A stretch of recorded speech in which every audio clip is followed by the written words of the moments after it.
আমি গুনাহগার, আমার নাগাল গুনাহগার কেউ নাই পৃথিবীতে, আমার সমান গুনাহগার কেউ নাই। আমি কি বড় গুনাহগার? আল্লাহ যদি আমার গুনাহ মাফ করে তাহলে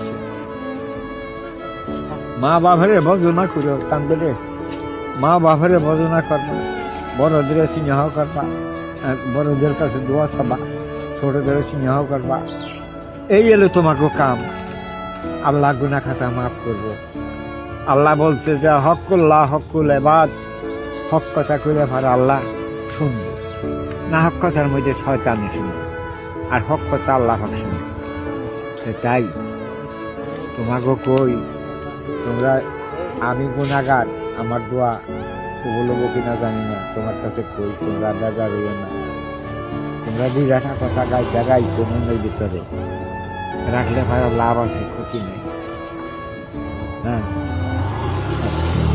আল্লাহ পাক গুনাহ খাতা মাফ করে নেওয়ালা। আল্লাহ যে পাঠাইছে, আল্লাহ নই জায়গা